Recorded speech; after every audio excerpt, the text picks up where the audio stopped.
My guest is Brad R Lambert, a producer, talent manager, and international speaker living in Los Angeles, California. Having spent almost a decade in the sports industry, working with the top franchises, players, and agencies, he moved to Los Angeles and hit the ground running with Robert Downey Jr.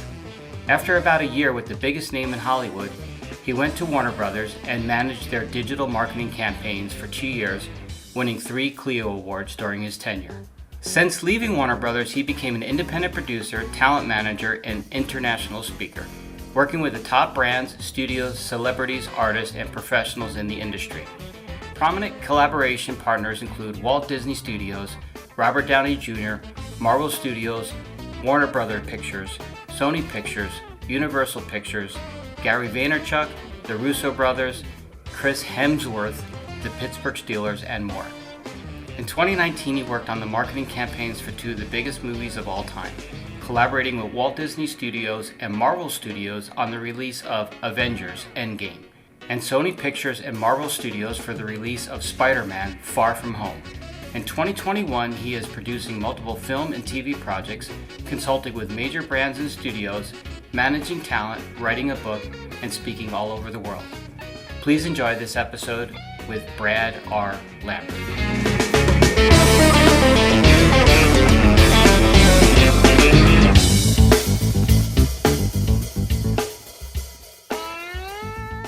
Brad, thanks so much for joining me on the show. I really appreciate it. I'm so looking forward to this conversation with you, man.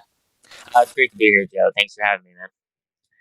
So I want to start. I always like to get the backstory because I really think it helps people know the person and become more familiar with where you came from and where you are today. Sure. And so if you don't mind doing that, that would be awesome. Oh, of course. I am from Pittsburgh, Pennsylvania, so I'm actually from the East Coast. I was born and raised in the Steel City. Spent some time in North Carolina as well, in Charlotte. I went to college at NC State, but I started really working when I was like 16, 17, 18 years old. I had the traditional jobs of, working at a sandwich shop or a movie theater. Like I worked at a movie theater all through high school and college for side income, and that's where I really fell in love with movies. Um, so we'll get to that, but um, working wise, I really found my entrepreneurial self at that age. I was very passionate about sports, so I wanted to be a part of the sports industry in any way, shape, or form. Specifically, I wanted to work directly with my athletes, the guys that I cheered on Sundays and Mondays and now Thursdays, Mhm. So I wanted to provide whatever value I could for those guys. So I was able to get connected to a few of the Pittsburgh Steelers. And at that age, I was, like I said, still in high school. So that the age gap between me and a lot of these athletes was pretty significant. So the disconnect was there, but I had to prove myself and build that trust and credibility through my actions. So I learned very quickly how to connect with high level people at a young age. And that was by building genuine relationships and adding whatever value I could to benefit them both personally and professionally. So, simple things like, later on down the road, it would be like, hey, man, I'm in Arizona training. Can you swing by my house and move my car for me? Yeah, dude, I'm around. Whatever you Right. need. Or hey, help me with this massive campaign endorsement deal, whatever. So I had a range of things that I did for these guys, but at the start of it was at the initial beginnings of Facebook and social media. So these guys didn't understand how to utilize social media to benefit themselves, and I had been playing around with it for a while. So I saw the opportunity. So I was able to then bring that knowledge and expertise to the table to help establish these guys on social media, help with content creation, strategy, etc. So through high school, I worked with these athletes and some agencies, was doing my own thing. Then all through college, I actually worked with a marketing agency while I was at NC State. So I was basically full time with the agency and doing school at the same time. So it was such a great experience because I had, got in at the right time with this agency, proved myself, and then I was going to New York City almost twice a month sitting down with Fortune 500 brands in these, penthouse suites in New York City. And it was my job to sit there and be quiet. That's what I was told. And that at the time made a lot of sense. So I would just sit there and soak up the room, all the knowledge, all the exchanges, everything. And a funny nickname I had was, these guys were just so used to me sitting there very stoically and just listening. And they were like, "Who's this silent assassin? Like, who is this guy?" You know.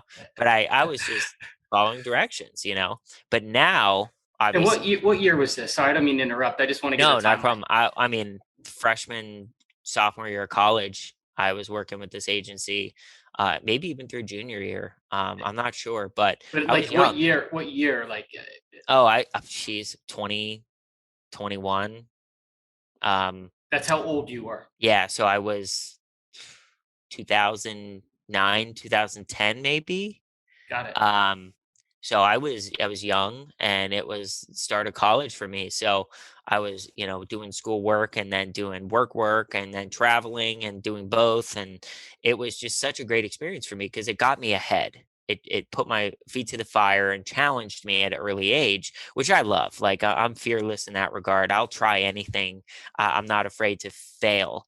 At worst case, I learn, one, I'm not good at it, or I learned how to do it a different way. So, I'm not really caught up in those elements of, what if I fail, or, I'm like, screw it. I'm just going to try. And if I fail, so be it. I'll learn and move on, and be better because of it.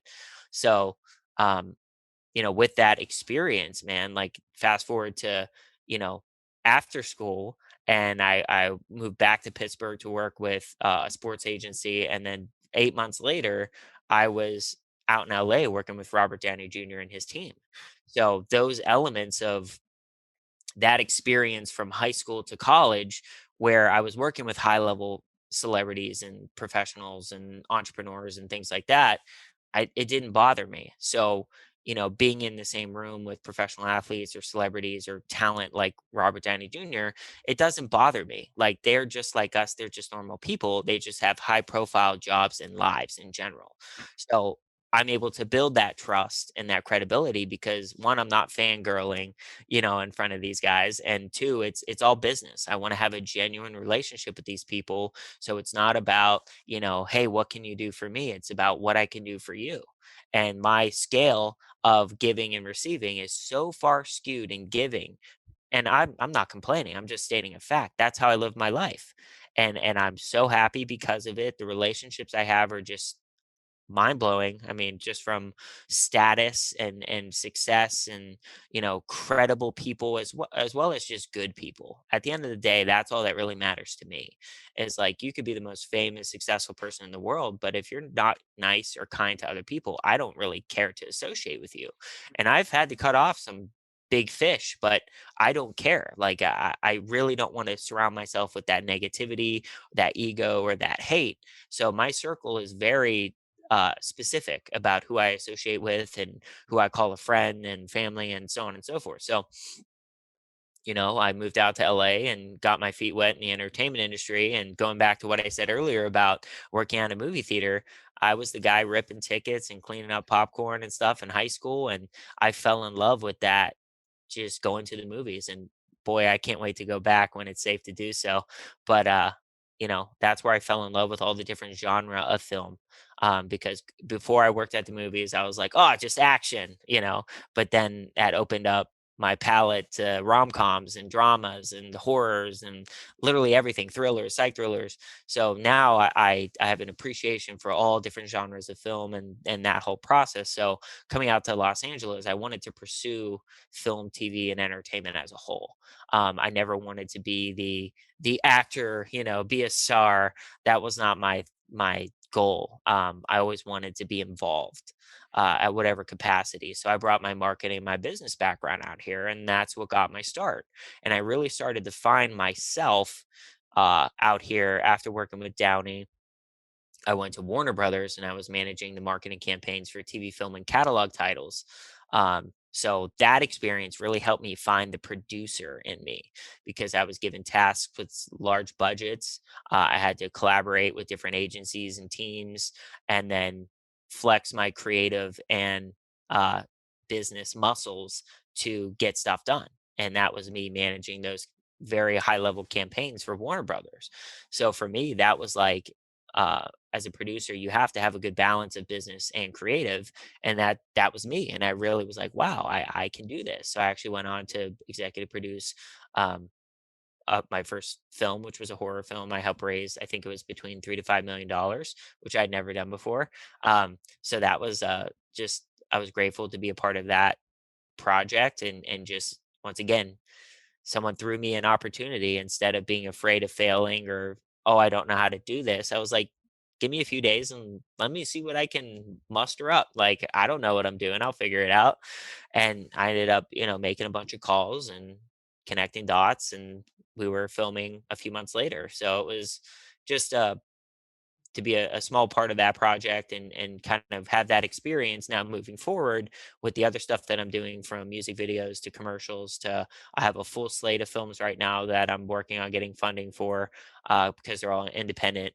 Um, I'm taking calls with VCs and, investors and things of that nature. So once again, that early experience pays dividends, so waiting for the perfect time to try things is not always the best route to take. If you can start early while your competition is not, I think you'll really get an edge for yourself. And I am by no means, where I want to be yet, but the progress I've been able to make, and I'm only 32, so I feel the momentum. I feel myself coming together, and who I am and what I'm about, and the people I surround myself with, I'm just grateful for, and they inspire me and motivate me to be better each and every day. And I couldn't ask for anything more.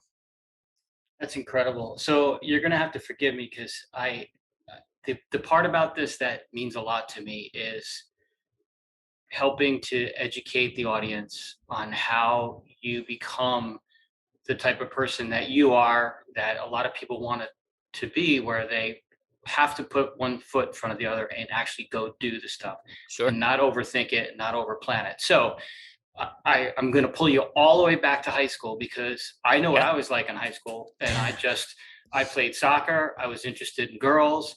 Whatever.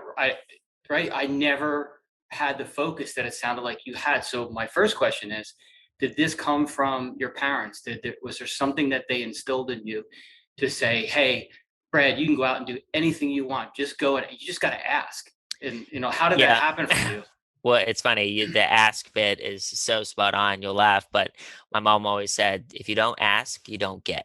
Mhm. And that has stuck with me from day one. She's always been my biggest supporter. I love her to death. Obviously, you were a part of the Growth Now Summit, which she Yep. was there. So, Yeah, that's um, right. She was. one of my, she's my biggest supporter, and I love her to death. So she's inspired me in so many ways, and um, so yeah, she definitely pushed me. But I would say, I was wired differently. Just in a sense of, I was a dreamer, man. Like, I always swung for the fence, whether it was asking out the hottest girl, or trying to get the biggest opportunity or whatever. I didn't care. I was like, my standards for what I wanted, you know I didn't want to talk down to myself or limit myself of, oh, I could never accomplish that. Like, what kind of mindset is that? I always say, if you're not challenging yourself, you're never going to know what you're truly capable of. And each and every day, I'm constantly stepping into something that I never thought was possible. Like, I just got approached with an opportunity that wasn't even on my radar, not even remotely. Maybe down the line, but it was thrown in my face 3 weeks ago. And I've had to be scrappy and jump on the opportunity, but I wasn't planning on it. But I also was not going to be like, oh, I'm not ready for this, or no, talk to somebody else. I'm like, I'm going to give it my all, and it's either going to happen or it's not, you know?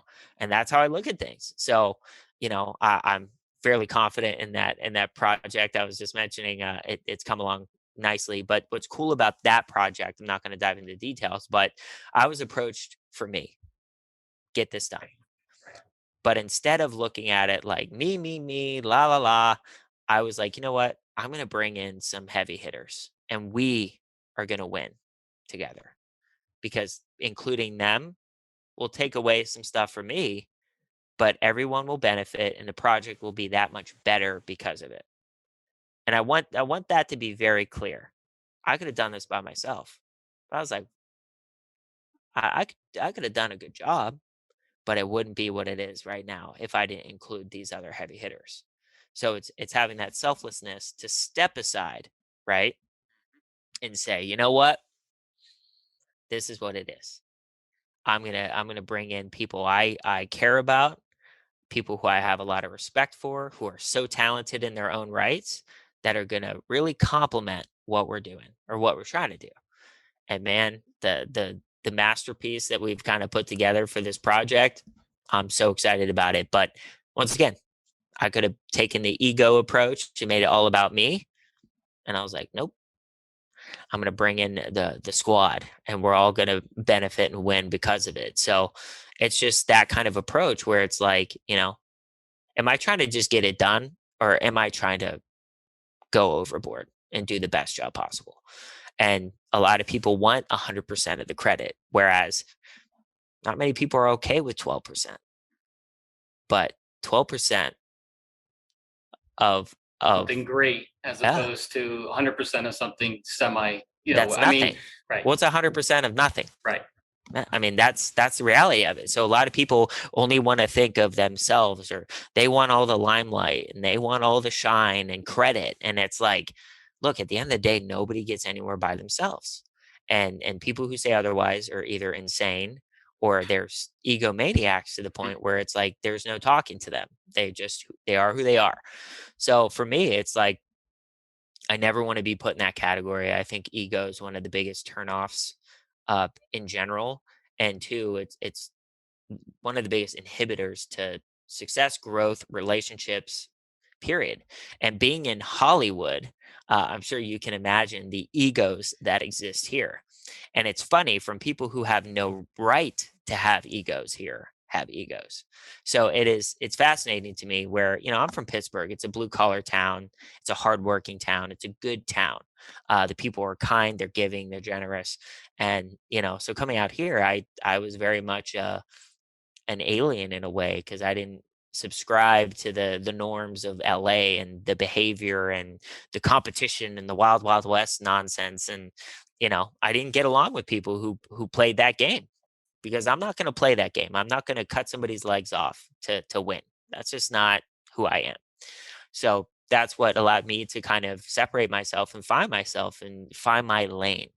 And you know there are consequences to your actions and how you treat people. And in this business, they always come back around. The person you screw over now, I guarantee you'll see them in 5 years. That's just how the business is. Yep. Unless you leave the business because it's not for you and you fail, you're going to see them again. So you need to treat everyone with respect and kindness. You may not like them, but that's not a requirement, right? Like, there are a lot of people I don't like in this business, but I still will treat them with respect and kindness. I don't have to like them, you Right. know? We don't have to be friends. Yep. We can be acquaintances, professional relationship, but aside from that, like, we're not going to be grabbing a beer watching football. Like, that's just, that's Right. not. But everybody, once again, they're so like this with so many aspects of their life, just like this, where you need to widen that view and widen your mind and your horizon to the possibilities of not just what you're capable of, but looking at situations differently. Like, I try to plan 5 to 10 moves ahead. If I do or say this, and this is going to happen, you know? So it's mental chess in a way of understanding how, things move, how things operate, how people move and how people operate. And everybody's different. But if you can understand, interpersonal communication and kind of get a good read on somebody, you can understand the ebb and flow of conversation and their actions. People are very stuck to patterns. They behave a certain way and they rarely change. So if you can identify that pattern and how they move and how they speak and things like that, you're able to kind of ride the wave in a way of like, this is how this person is. I got to kind of change chameleon wise to be able to deal with it, um, Yeah. and make it successful because we can't just stay the same. Core values, yes, stay the same. But in regards to like how you communicate with certain people, some people you got to have the most amount of patience in the history of time. Other people, it's like it's so chill. Like it's a chill work environment, it's whatever. Other people you have to really kind of be on them to make sure they're getting whatever tasks done, and so everybody's different, but you can't just stay the same person with everybody. You have to understand that each and everybody's different, and you have to kind of change to best suit that, like a puzzle piece, because if you don't, that's where the issues happen. you know you're not the way I want you to be, Joe, so we're going to have problems. Like Right. that's not how it works. But a lot of leaders are like that, where it's like, you don't fit what I want, you're out of here. Yep. You're not a brainwashed zombie, you're out of here. Yep. And trust me, I've had so many experiences like that where it's like, if you have an opinion, if you're your own person, and it's the way the business is. It's the wild, wild west. And I will say this: those people may get far very quickly, but long term, they're gonna fall on their face. Yep. So, and that's what attracted me to you in that Growth Now Summit. I heard you talk, and then I started looking at all that you've accomplished at the ripe old age of 32. Thank you, man. I was like, this. He is the most humble person that I've seen with the accolades that you have. And I just was like, God, I have to talk to this guy because, Thanks, man. I just turned 59, and there's many things that I want to do with my life. I didn't do all of the things the way I mean, I don't want to say regret, but I definitely feel like I have some regret Sure. because I just didn't if I don't know, I've always had really high goals. Did I work as hard as I should have on all those things? Probably not. So I take all of the blame, but I just like, man, I want to surround myself with people that even now, like I could just say, well, it didn't work out. I'm just gonna Yeah. just gonna do. But I constantly, I think a big motivator for me with this podcast when I started it almost a year ago was I want to be around people that are successful, people that through me in these conversations can spread the word of what they did to make things like this happen. And Sure. so yeah, you definitely had to be wired different. The fact that in high school you were doing all that you were doing, and then again in college is like, wow, I'm finally out of the house and I'm gonna do as little work as I can and I'm gonna have a great time. It's just I don't it's think I went to one party in college. I'm I not don't even kidding. it doesn't surprise me. It No, sounds like I had no interest. Like the one-to-one exchanges and the nonsense. I had fun in my own way, but mhm, like I just that college, like it didn't appeal to me. Um, but I was also so busy on the other things that I was trying to do, and I saw the potential and the benefits of the things that I was doing. I actually stepped away from school for a year because that marketing agency opportunity was thriving so much. Where I'm in these boardrooms with Fortune 500 companies, I'm like, why am I still in school? you right, know like, and so I took a year off and I went all in on this marketing agency, and the experience I got was crazy, and I ended up finishing school online. But it was like, that's the kind of real world experience that, I had a conversation with a young lady the other day in Canada, and she's like, how do I get to where you are? And I was like, what you're doing right now. You took the time and the effort to follow up with me on LinkedIn, and we finally found a time to talk, and I'm giving you 15, 20 minutes to talk, and however I can help you, I'm going to do it. And she was just very laser focused, right, on what she wanted to get out of this conversation. And I was like, your hustle, your focus, like that's going to get you really far. And now you just have to act on it. You can't worry. Like, it's like sales. You're going to knock on 200 doors and you might get one or two answers. But the second you're about to quit, yep, that next door might be the one that changes your whole life. So that's why it's like, you just got to keep going. You got to ignore, like, there are things where I'll have an opportunity, biggest opportunity ever, and I'll just like I'll do what I need to do, but then I move on. Like I'm not waiting or Hmm. dwelling. I'm just like, next, that's not something that I don't want to waste time because it's out of my hands. Once I do what I need to do, I hand it off, and then what will be will be. Right.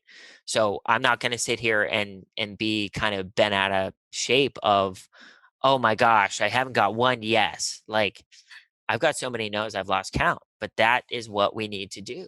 Like we have to persist. We have to keep going. um and that's something that a lot of people aren't like. Some people can't handle failure, and I get it, but at the same time, like, you're capable of more than you think. You just have to rewire how you look at things. And once again, it's not you're a loser, Joe, you failed. It's that opportunity wasn't meant for you, and what did you learn out of it? Right. Boom. That Yep. changes the whole game. Like, because then I don't feel like a loser, right? Because I didn't win. When I win, I learn. When I lose, I learn. But I don't look at it as like, wow, I failed. I'm just like, look, if anything, it's another chip on my shoulder, right? Somebody passed on me, the opportunity didn't work out, whatever. But like a great example is what's right behind me right here. This poster of Hmm. Avengers Endgame that's signed by the entire cast. Okay. I'm a huge nerd. I love pop culture. I love film. I love TV. I love comics. I grew up with these characters. So to be able to work with a guy like Downey, you can imagine how awesome that was.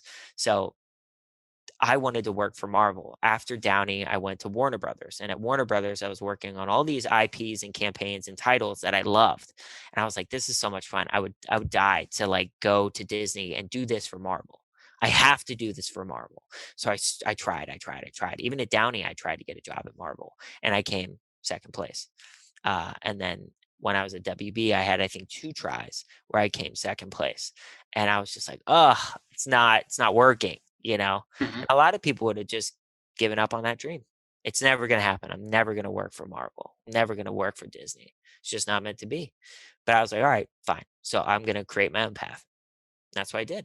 I was doing my own thing. I was producing, managing, consulting, and I brought value to Marvel and Disney. Put this collaboration together with one of the biggest artists on social media, and he designed this. Incredible artist, so freaking talented. Um, but the goal of working with Marvel and Disney, right there. So I went from failing multiple times, not giving up, and then working on the biggest movie of all time, being a very small piece to that campaign. And that's something like I said, it's signed by the entire cast, and that's a living reminder every single day where it's like, I got this tattooed on my arm. You see that tattoo right here? Hmm. It says whatever it takes. And that's a line from Avengers Endgame. Whatever it takes, get it done. Whatever it takes, make it happen. And that's right there. Same with Yeah. this one. Like Yep. it's like I don't set limitations for myself. And I will fail constantly. But it's, getting hit, getting back up and keep going and trying again. And what's the definition of insanity? Doing the same thing over and over Yep. again and expecting different results, right? So when something's not working, you got to create a new path or try something else. And that's what I did. So to fail as much as I did trying to get that job with Marvel and Disney, those opportunities didn't work out.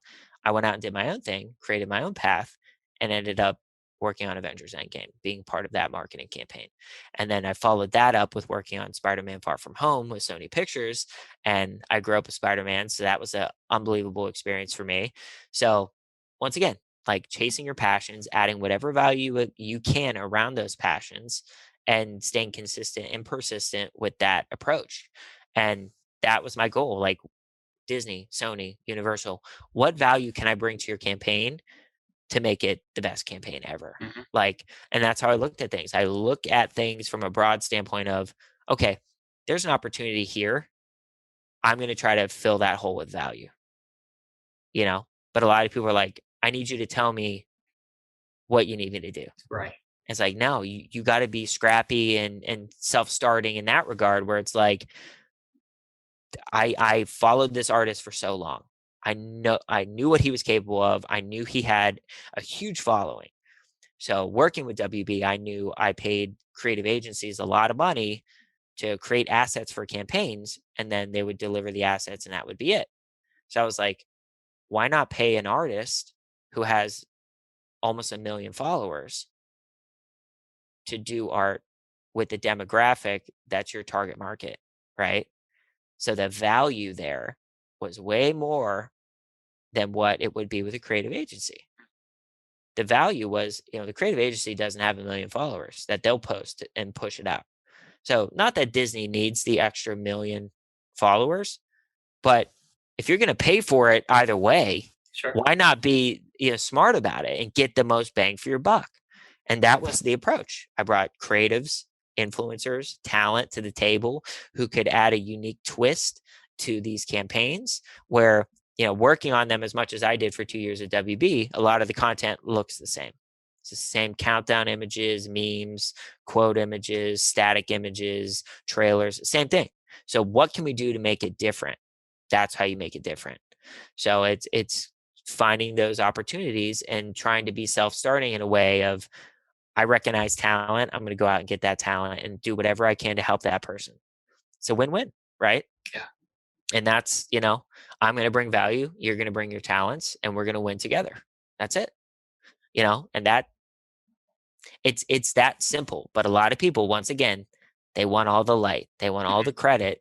And those are people that are really shooting themselves in the foot, because at the end of the day, that's where ego comes in. And once you get sucked into that big fat ego, you're done. Yeah. Again, on that call that we did, or that video that you were on, I was like, how is this guy so humble and down to earth? And it was a total attraction to me, because Thanks, man. I mean it from my heart. I grew up just a couple hours north of New York City, and I spent a good 12 years there as a musician.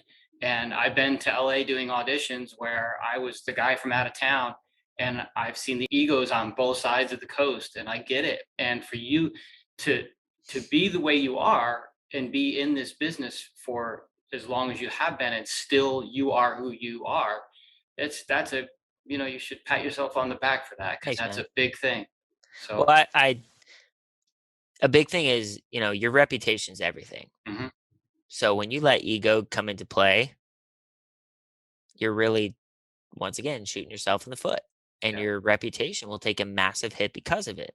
Because at the end of the day, man, like, especially in a business like this, like, nobody cares. Like, they want whatever it is done. They don't care how it gets done. Just get it done. You're not as important as you think you are. That's just the way it is. yeah, So, like, why have an ego? And plus, I'm not where I want to be. There's 1 million people better than me. Like, that's just the route. I'm 32 years old. How can I possibly have an ego when there's a guy like Elon Musk walking around? Right? No, I'm serious. I know. I'm serious. It's I like, how can I have an ego when, a guy like Gary Vaynerchuk's taking over the world? Like, but Gary's a friend, So, like, where's the ego come into play? yeah, To me, it's like I have so much more room for growth and learning and just continuing to grow in that regard, where it's like, how could I possibly have an ego? But I also don't want the people who I'm friends with since 6th grade to be like, wow, you really turned into a jackass. right, I don't want that, But, right. the guy who was on the Growth Now Summit call was my best friend in elementary school, middle school. He was in that room. And I hit him up afterwards and thanked him for, I didn't know he was going to be there, but he was Hmm. there. And he thanked me profusely for acknowledging his existence in the room. Yeah, And he was like, "You're a good dude."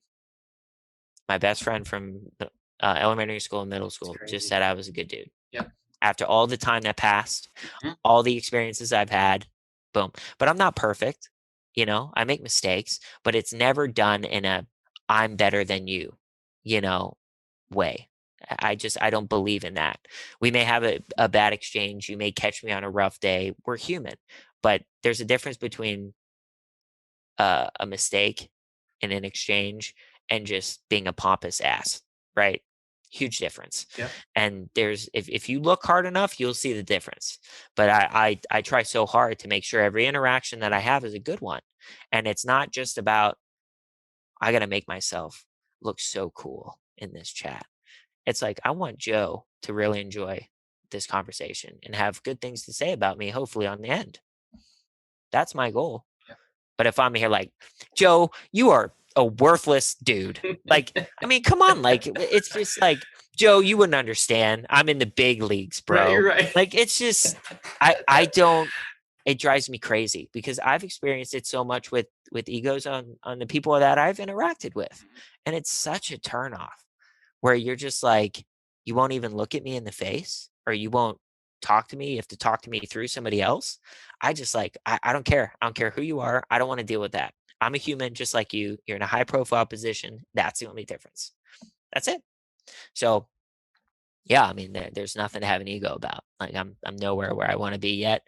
I've done a lot of great things I'm grateful for, and I'm continuing to build in that regard. But yeah, there's absolutely, if you're making others feel little and less than, you're a pretty shitty person. Yep. And I don't ever want to be a person that makes somebody else feel less than, ever. Well, like I said, I could tell it's just so natural for you, and I'm thrilled to be here with you. So I again, I'm going to drag you back to high school, so forgive me, but I want to understand what the pivot was from you starting out with sports, which seemed like a natural thing for you to do because it's such a heavy sports town. Yeah. But so you did this, but you also mentioned that you worked in a movie theater. So was your first love the whole movie thing, but sports? How did you transition, and are you still involved in sports? Yes, I'm still very involved Okay. with my guys, specifically on the Steelers and the Penguins. I wanna be a person of value to those guys, Mhm. whether it's personally, professionally, whatever they need. Like I said, hey, move my car. Hey, how do I get this done? Help with an endorsement deal, whatever it is. So I'm very much still involved with sports. I love sports, but I'm a two-sided coin, right? One side sports, the other is entertainment. Mhm. So I dabbled in sports initially. That was my first thing.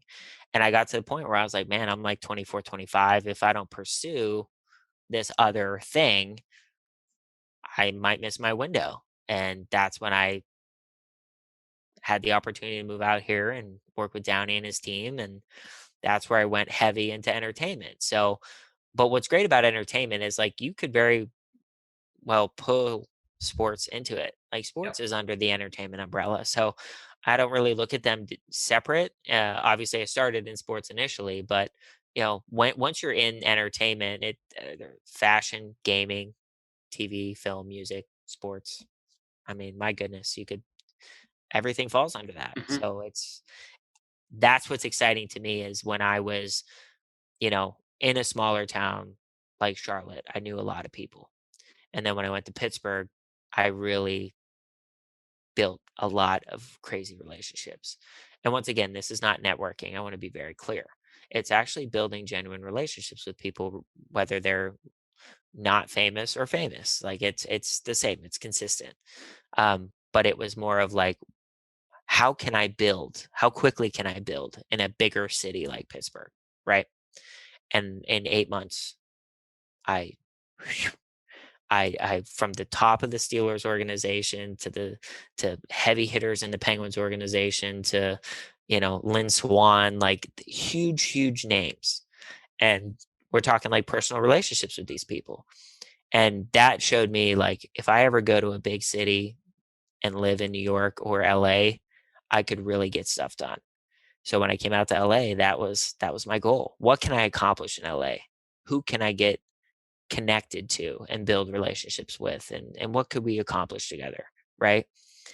And I moved out to LA and started with Robert Downey Jr. And then from So yeah, so before we go there, because I want to ask how that happened, and I think it's driving my mind crazy because I want to know how someone that's their first gig out there in a sense, and I'm not sure if that's true, but if that is true, then I really it's yeah, incredible. But with the sports figures in Pittsburgh, ho- when somebody hears you tell this story, it's like, well, what does that mean?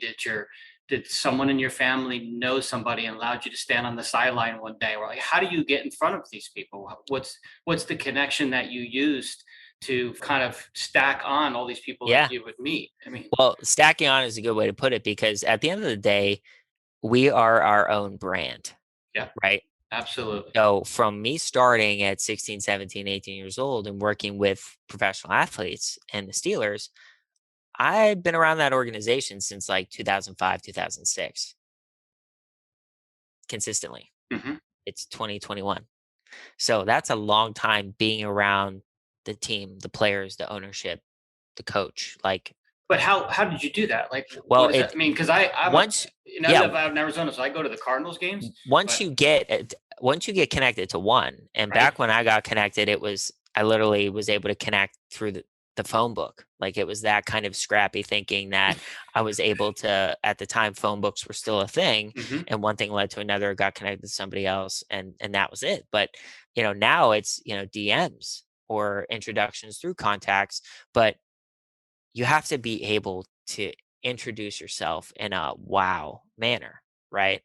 So I've been building my brand since 16, 17, 18 years old. So when I run into someone, or I'm at an event, or I'm at training camp, and I have the opportunity to say hello, I'm not saying, "Hey, can I have your autograph?" or "Hey, Right. can I have a picture?" I'm like, "Hey, my name is Brad Lambert. I've been around the team since 2005. Would love to connect. Any way I can help, let me know." I mean, what more could you ask for? Yeah. That's a elevator pitch home run, right? So that was how I handled it. And it was like, yeah, I'm friends with Willie Parker. I know Hines. I know all the guys, and oh, okay. You know, once you have that credibility where you can attach your name to somebody else in a way that, oh, I'm friends with so and so, that wall of defense goes down, goes away. Immediate, because a lot Yeah. of people are like, "Who are you and why are you talking to me?" When you say something like that, that wall comes down. They're like, "Oh, what's up? You're just a normal person. Hmm. You're not a crazy fan, right?" And that is how you separate yourself, by not acting like a crazy fan. And the best example I could give is I went to training camp a lot back in the day, and I used to bring a bunch of my friends. We would go, and we would be on the field because of my relationships. We'd be on the field during practice, which was amazing. And then after practice, everyone would scatter and get as many photos and as many autographs. And we'd all come back like half hour later when everybody left. And what'd you get? What'd you get? Who'd you get? Da da da. And everyone would be like, "Oh, I got so and so, this and that, this and that." And then they'd be like, "Brad, what'd you get?" I was like, "I got zero." And they're like, "You had 30 to 40 minutes to get as many photos and autographs as possible on the field with all these guys, and you got zero." I was like, "Yeah, but I got 7 phone numbers." Right. And they were like, "Oh." Yeah. But that's how different we were wired, right? Priorities, man. Like, I'll get autographs and photos later when I'm hanging out with them at their house. Hmm. Like, I don't care about that. Like, I want to build a genuine relationship. And you're not going to do that when you start by asking for photos or autographs. It's just not going to happen. So, like Downey, for instance, I've known him for 6 years, but I didn't get my first picture with Downey until like 2019 Christmas, right before the pandemic. I was at his Christmas party, and it was like a 5 year window. I was like, "It's been 5 years. Like, can I get a photo? I would love to just close Right. that loop." And he was like, "Get over here, man. Of course. Like, Yeah. don't be ridiculous." But once again, if the first time I saw him, I Hmm. ran up and was like, "Can we get a selfie?" Like that. That's so annoying. Yep. The first time I saw him, I walked up to him and introduced myself and I said, "Thank you for the opportunity. Look forward to working with you." That was it. Yeah. Yeah. You know, but Yeah. that's the difference. And you're very wise for your years of being, because I was that person, because I was so starstruck, as like I wanted to Sure. be this touring drummer. That was my goal. I went to music school, which that's another question I have to ask, but I can't forget that. I have to make sure we talk about that quickly. But so anytime I went to see someone, I don't think I was obnoxious, but I was definitely starstruck, and it wasn't. Sure. I never the words thinking of, "Hey, I know you're in town. If there's anything I can do for you while you're here, let me know." Like if I just said that, my name, whatever, and walked away, that would have been. But instead, I know that I gushed, It's and it's so normal. I wasn't wired like you, but it's changed for me a lot. Yeah. So even where I am now, now it's just like, listen, I'm just trying to do good in the world, and the people that can see that through me, great. And so, things have really changed in the last, I would say, couple of months for me, just because I've Good. changed my mindset. And Yeah, it's a shame it took me this long to figure sure. it out.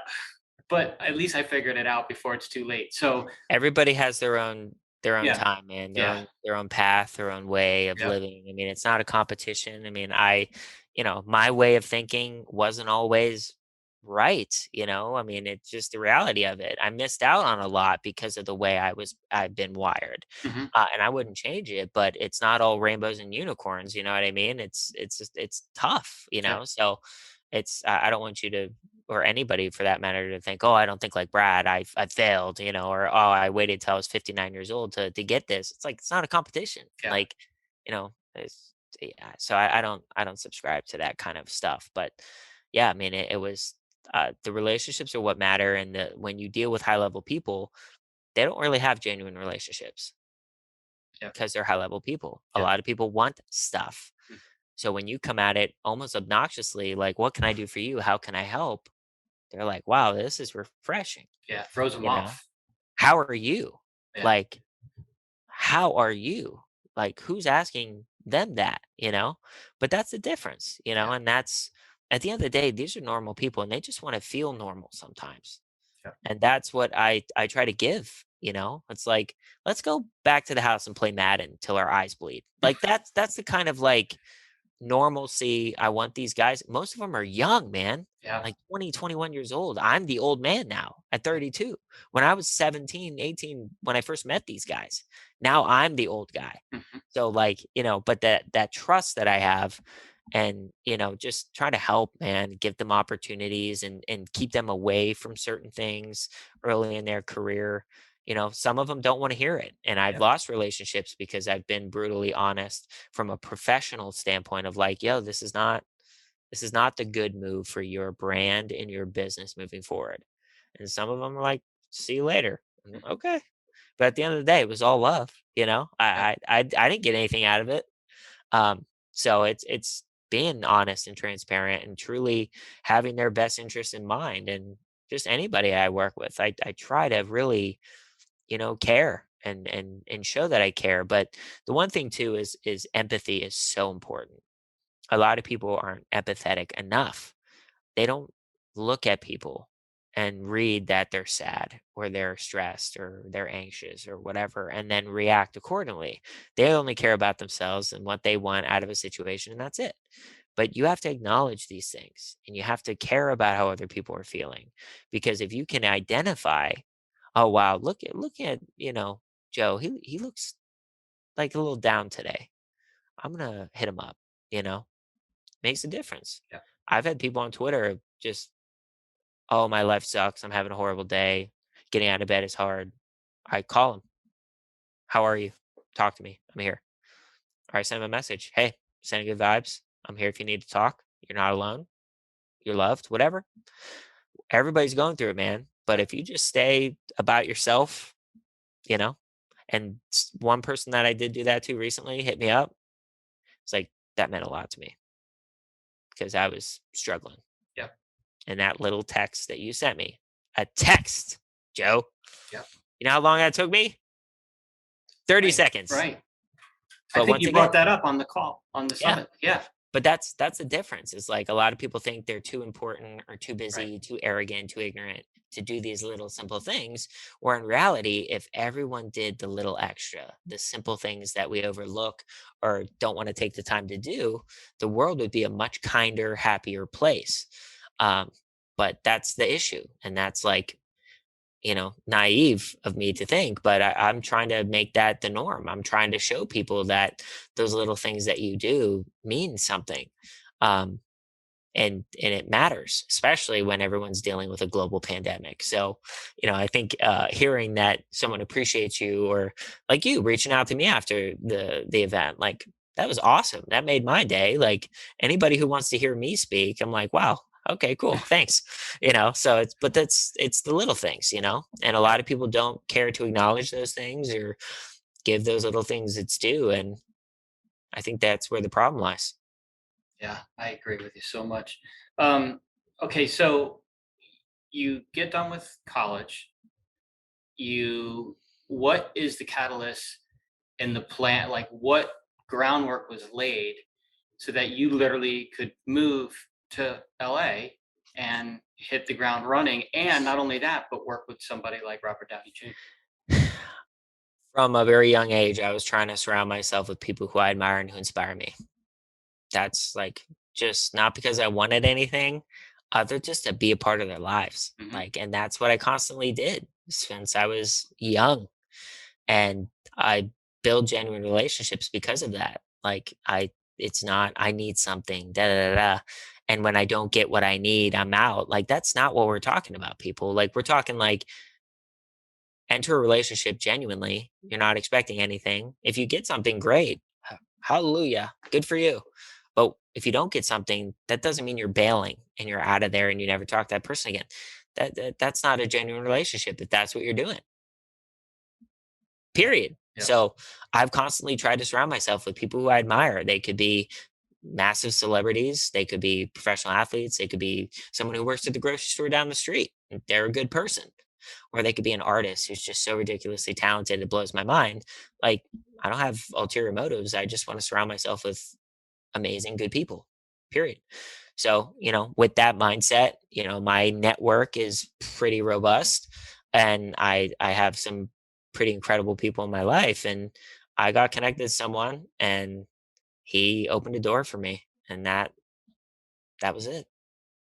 That's how I got the Downey. And when did you move? What year was that?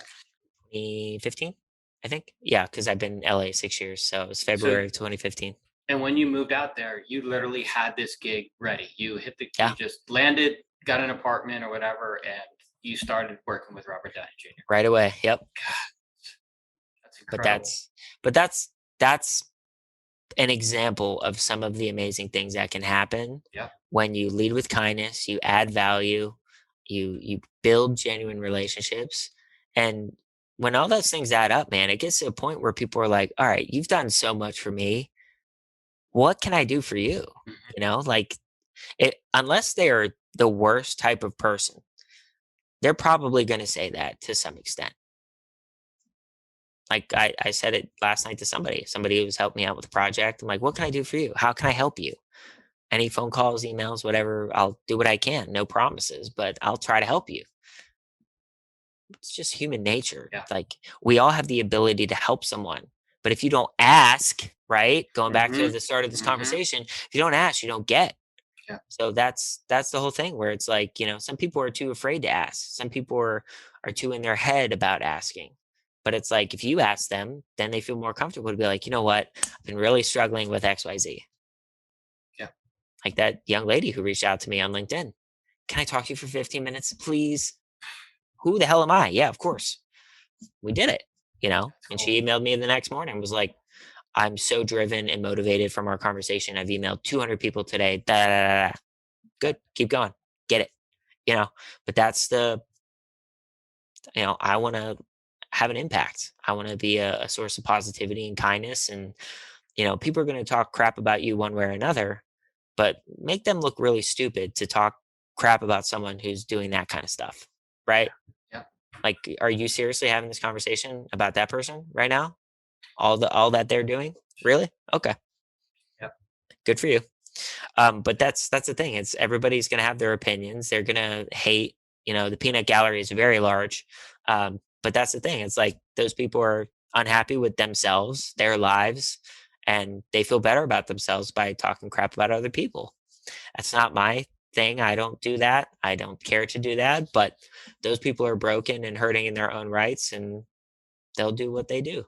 But Yeah. you can't let it get to you. You got to keep just doing your thing. But once again, if you're leading with kindness and value and you're trying to make the world a better place and make somebody's life better, I've got messages like you saved my life.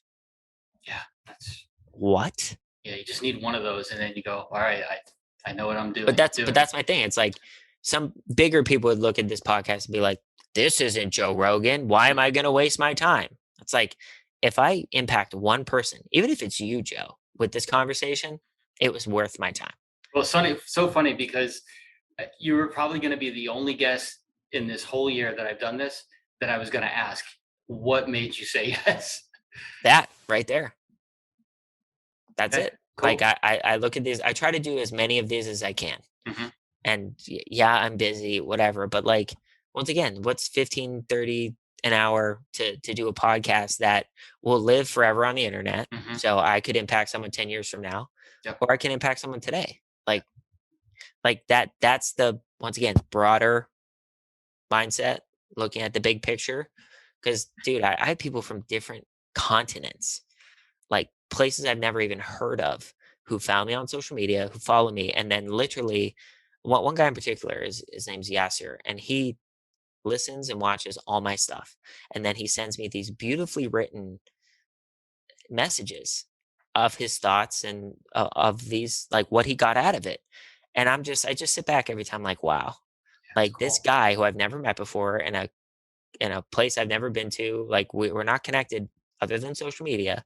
He found me, and he appreciates my stuff so much that he takes the time every single time to listen and watch my stuff when it comes out.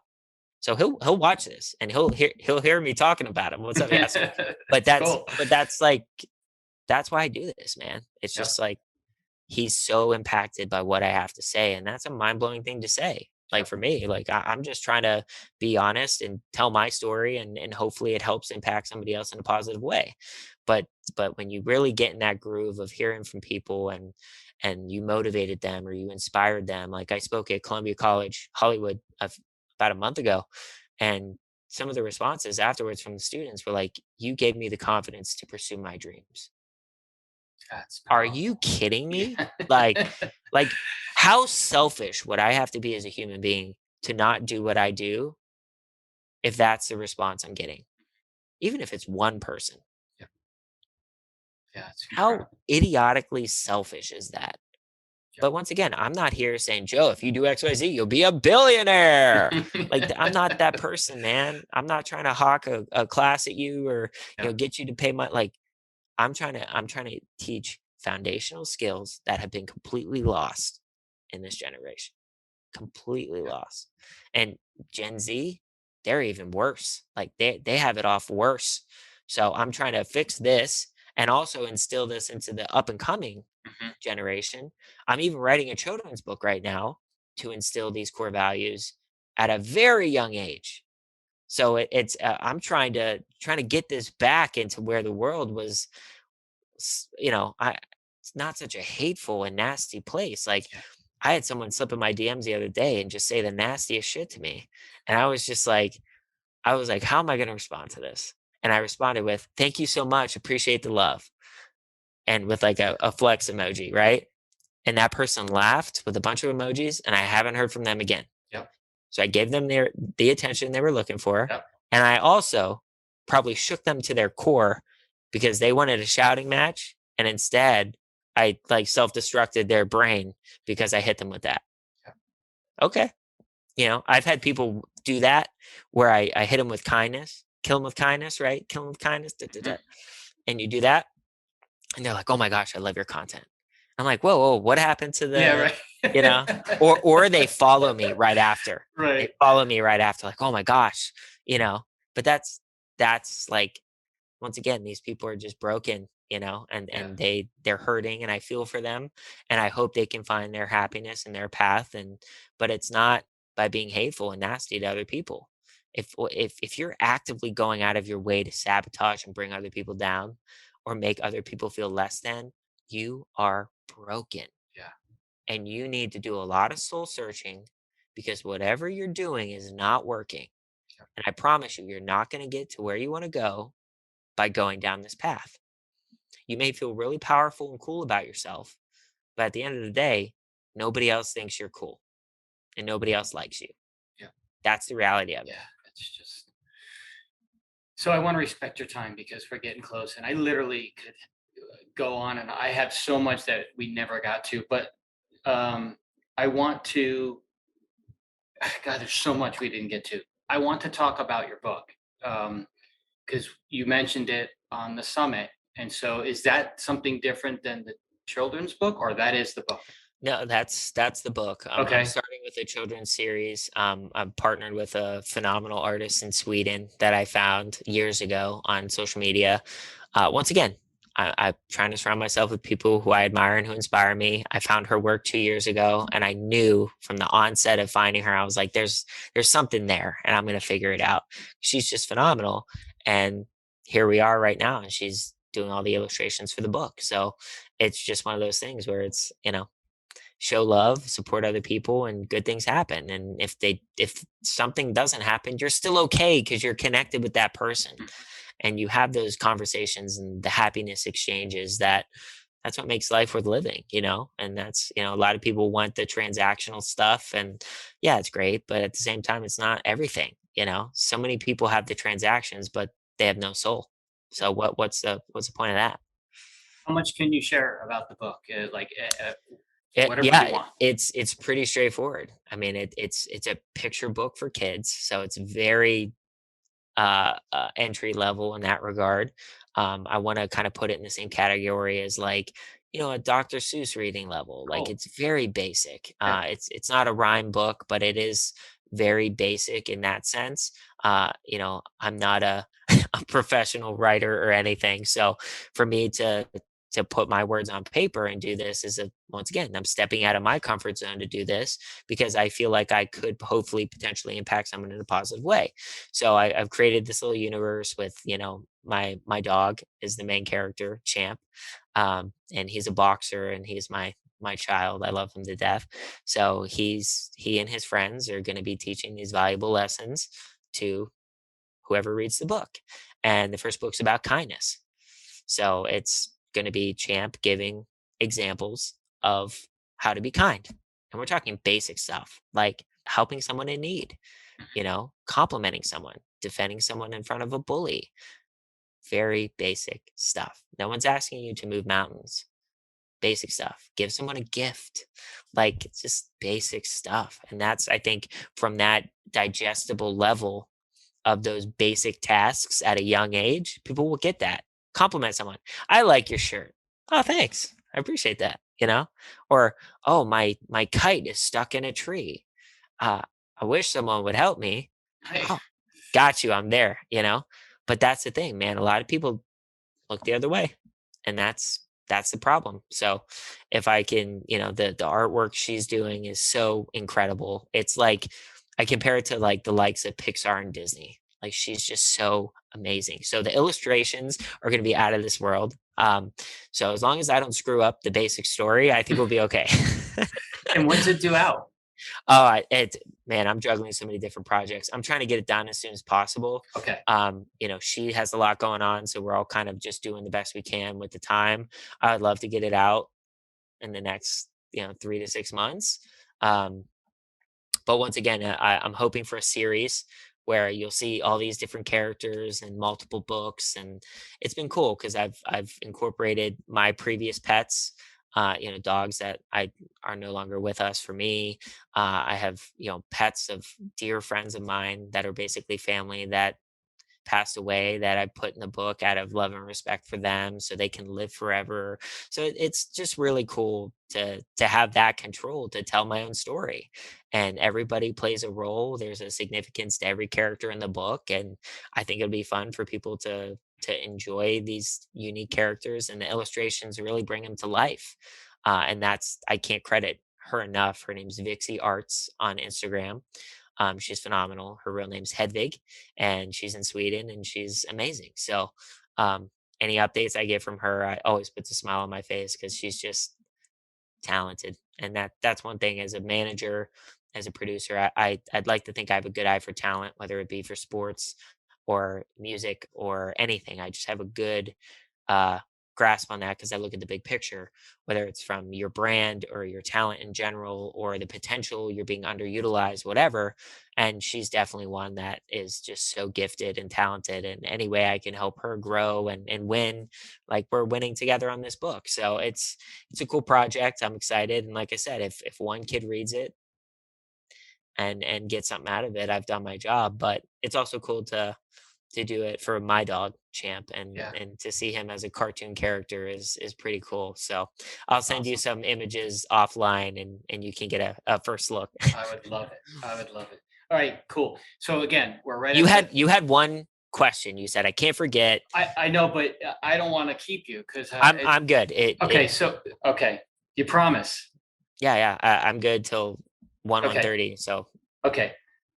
So I wanted to get to the school thing about you went to college, you took the year off, you finished online. I love Gary Vaynerchuk. I spoke to him once on the phone for like maybe 2 minutes tops. nice. It's a story I'll tell you at another time. Um, but he talks about you have to make that decision, and if people are listening to this that are younger in high school or right in college right now, what is your opinion, if you don't mind, on doing what you love and just getting out there and doing it as opposed to going to college? And I know it varies on the circumstance, right? You can't go out and walk into a surgery room and say, okay, Exactly. I'm here to learn. And, Yeah. certain things have to happen that way, but certain things Correct. don't, which I'd like to know what you think about that. For the parents out there, I would always say, academics are important. I would go to college if you can, but I would also say on the flip side, if you're in a situation where you're getting good experience in the streets and on the ground Mhm. and real world experience, in my opinion, that's something that is far beyond anything you'll ever learn in school. Yep. And I can say that wholeheartedly. My on the ground in the street work that I've done since 16, 17, 18 years old, that's what made me who I am. School had a part of that, obviously, but you can't adapt to situations in a classroom. Whereas in the real world, like things come at you quick and you got to be able to adapt and react accordingly.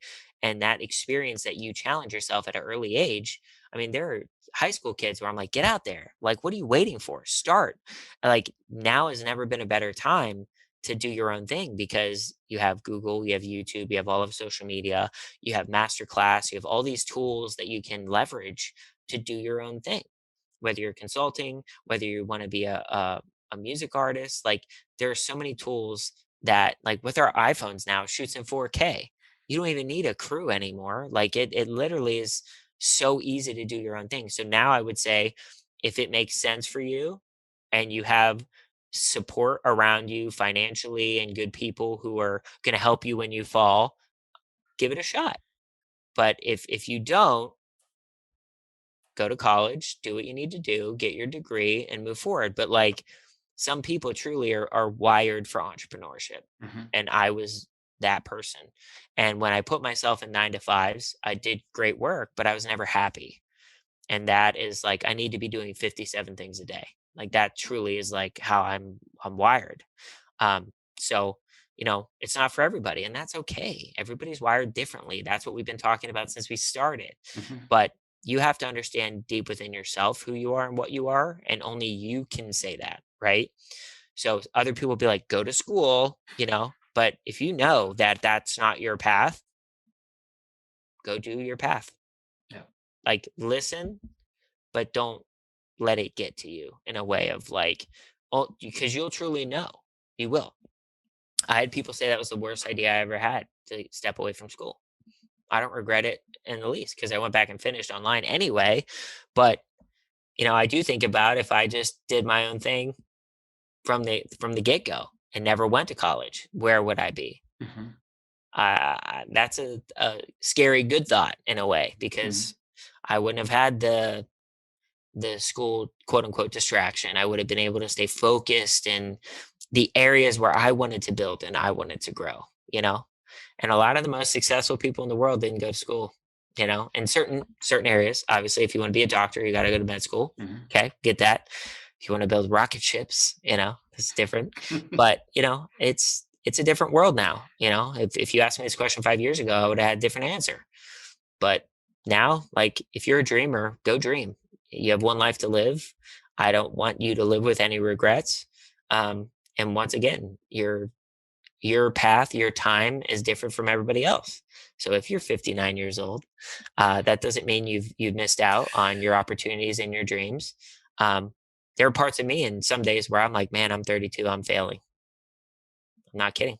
Because you catch yourself looking behind you and you're like, wow, that 17-year-old has 50 billion followers on TikTok and they're making outrageous amounts of money and having opportunities and things like that. And I'm just like, No, I wouldn't change anything.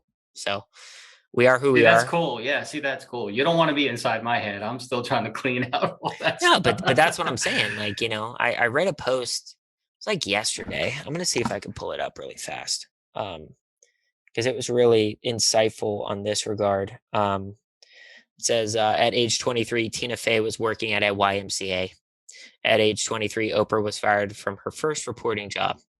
At age 24, Stephen King was working as a janitor and living in a trailer. At age 27, Vincent van Gogh failed as a missionary and decided to go to art school. At age 28, J.K. Rowling was suicidal parent living on welfare. At age 28, Wayne Coyne from the Flaming Lips was a fry cook. At age 30, Harrison Ford was a carpenter. At age 30, Martha Stewart was a stockbroker. At age 37, Ang Lee was a stay at home dad working odd jobs. Julia Child released her first book at age 39 and got her own cooking show at age 51. Vera Wang failed to make the Olympic figure skating team, didn't get the editor in chief position at Vogue, and designed her first dress at age 40. Stan Lee didn't release his first big comic book until he was 40. I mean, like that. Yeah, yeah, So it doesn't matter. Stop comparing yourself with other people. Your journey is your journey. What you do with it now is all that matters. Your experience, Joe, being 59 is far more than I have at 32. It's just the reality of it. So what are you doing with that experience? What are you doing with that knowledge? Right. And that's why people who are older and bloom late doesn't mean anything, literally anything. It's such a different game now. There are people who go viral for all kinds of strange reasons, but they put themselves out there. And you doing this podcast is a great way to put yourself out there. And it also allows you to connect with amazing people. So keep doing this, but also don't give up on whatever other dreams you may have for yourself just because you're 59. I don't subscribe to that. I've met a lot of people in my young 32 years who are like, "Oh, I'm 45. That train has passed. That ship has sailed." right. I'm like, "You're just making a whole bunch of excuses for yourself. Because if you really wanted it, you would go get it." Yep. Yeah, I don't say those things anymore. I'm on a Good. new path, and I got shit to get done. So, Good. I like to hear that, Joe. all right, cool. So I'm going to let you go, All right. but I want to do this again with you because I Sure. want to do when if you want to schedule it when the book comes out. I want to ask you about all the movie and TV stuff that you're doing that we never were able to dig into. I want to ask you about you and Gary and how that came about and what that connection is. Um, there's just so many things. So I'd like to do this again down the road, Absolutely. and maybe the timing will be right where your book's coming out. I Part of the conversation about the book is that I've talked with people before where I wish we could get to people earlier in life Yeah, yeah. and guide them, and we seem to just be wanting to fix people now as Yeah. opposed to getting to them when they are in their late, their early teens, high school, and create some really cool programs that say, here, if you're willing to watch and listen and read, and this will steer you into a good path to start. And instead, I feel like there's so many people we see on social media. We watch these groups, and people are trying to fix things and reinvent things at a later age, and all this time has gone by where they weren't living a fulfilled life. And my goal and my hope at some point is we can just shift the whole thing Yeah. earlier and Yeah. just get to people earlier. Well, that's my focus. I speak at high schools, universities, post grads. Like I'm trying to impact those people. My demos, the 16 to 35 range, and because nobody's putting a lot of effort and time into Mm, them, yep. and that's a scary part of Yep. your life. It just is. So that's where my focus is. Obviously, with the children's book, I'm trying to aim a little earlier, as well. So it's there's a niche that's open there, and that's what I've identified, and that's where I kind of put my flag. Guys like Gary and people like that, they do amazing work, but they're also very established in the business sense. So they're selling courses, they're Mhm. doing things like that, where growth groups and like things you mentioned, where those kids aren't doing that, and the skills that they need to thrive and survive and succeed in this business aren't being talked about, and they're not taught in schools. So it's the building relationships, the adding value, how to deal with failure, things like that, where it's you only learn that by experience. Yeah, so true, man. All right, Brad, I'm going to let you go. I've gone over the time by almost 15 minutes. I so appreciate this. You have no idea. I hope you can see it in my face that I was so No, it was excited great, to Joe. have you. Thank you for saying yes. I can't thank you enough for that. And again, we'll do this again because I have so many other questions to ask. I'd love to be able to help promote that book because I think it's really important. Thanks, man. So thank you so much for doing this. I appreciate the invitation, and you have yourself a good week. All right. Awesome, man. We will talk soon. All Thank right, you. buddy. I'm very honored that you are listening to my podcast.